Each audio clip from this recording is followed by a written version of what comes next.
Baik anak-anak, kita semua lanjutkan pertemuan kita kali ini dengan judul bioteknologi forensik. Mari kita belajar bersama-sama.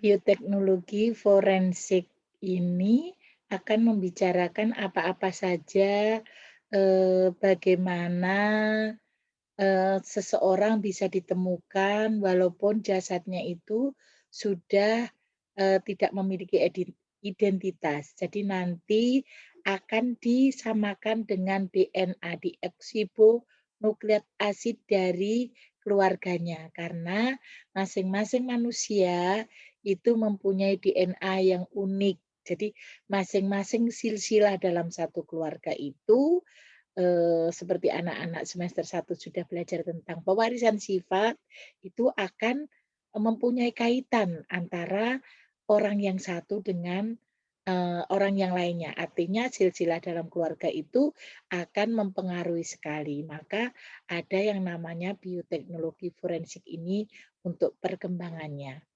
Baik, berikutnya, forensik. Forensik merupakan aplikasi teknik-teknik dan metode ilmiah yang digunakan untuk menginvestigasi suatu kejahatan atau tindak kriminal. Selain itu, juga untuk menginvestigasi, misalnya ada kecelakaan. Pada awalnya, untuk menginvestigasi pelaku tindak kejahatan hanya menggunakan tes sidik jari saja. Ini apa itu asal-usulnya ya. Seiring perkembangan teknologi, telah ditemukan teknik investigasi yang lebih akurat melalui sidik DNA, fingerprinting atau sidik DNA. Jadi kayak kita sekarang mungkin di sekolah-sekolah yang sudah ada juga yang absennya menggunakan sidik jarinya masing-masing sehingga akan terkoneksi anak ini sudah masuk. Contoh pita DNA.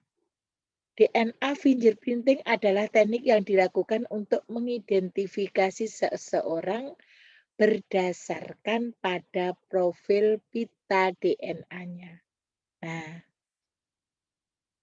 DNA fingerprinting-nya seperti ini. Jadi nanti ketika diselidiki, ketika dianalisa, itu akan membentuk pita-pita seperti ini. Nah, ya. Maka masing-masing keluarga mempunyai, pita-pita yang unik, tidak sama, tetapi mendekati. Ini misalnya ada bapaknya sama ibunya, ini anaknya nomor satu gitu ya, pasti ada kesamaannya. Contoh korban pesawat yang nantinya diidentifikasi untuk diserahkan ke keluarganya. Ini contohnya.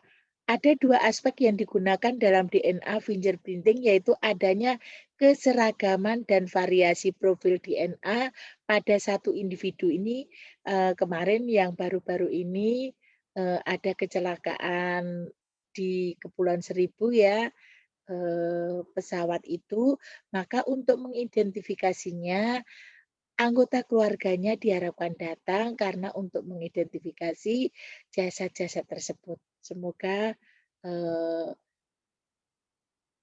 ke depannya akan lebih baik lagi dan, kita semua diberikan keselamatan oleh Tuhan Yang Maha Kuasa. Amin. Mudah-mudahan yang meninggal semuanya husnul khotimah dan Tuhan tempatkan di surga, diampuni dosa-dosanya. Pita DNA dalam satu keluarga. Nah, ini. Prosedur DNA fingerprinting memiliki kesamaan dengan teknik investigasi yang menggunakan sidik jari. Nah, ini contohnya. Ini contohnya ibu. Nah, ibunya. Ini pita DNA-nya seperti ini. Kemudian ayah. Ayahnya pita DNA-nya warnanya kuning. Anak ke satu, ini pita DNA-nya pasti ada warna apa itu biru, kuning ya. Anak kedua masih ada biru, kemudian merah.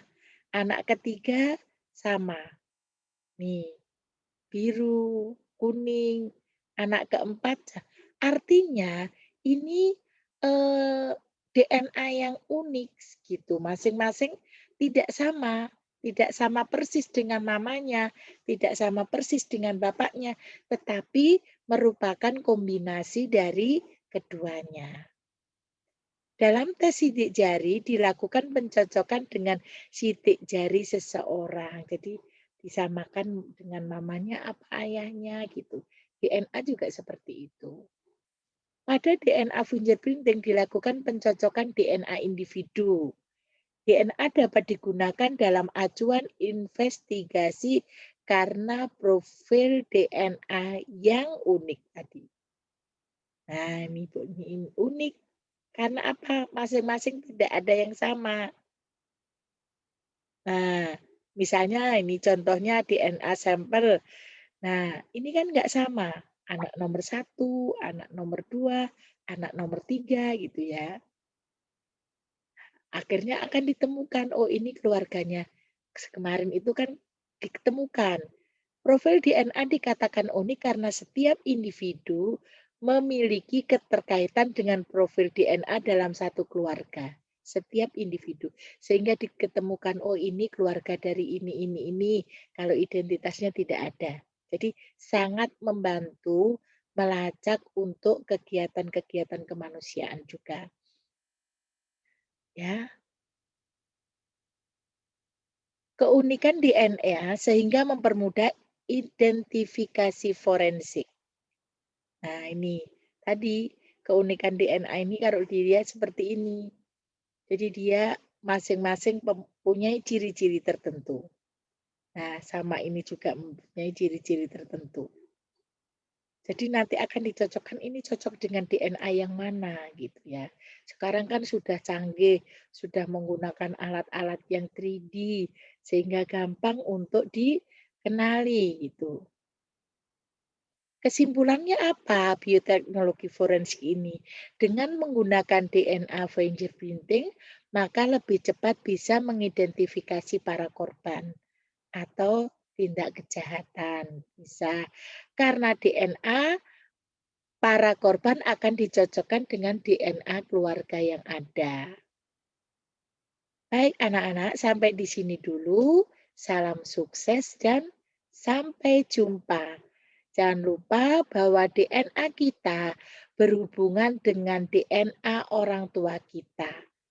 Maka semoga kita semua selalu berpikir dan melakukan kebaikan-kebaikan dimanapun berada. Artinya sebelum melakukan sesuatu, anak-anak berpikir terlebih dahulu bahwa dampaknya nanti akan membawa keluarga. Ya, semoga ke depan anak-anak bisa sukses. Ibu tunggu sukses kalian. Dan sampai jumpa di pertemuan berikutnya.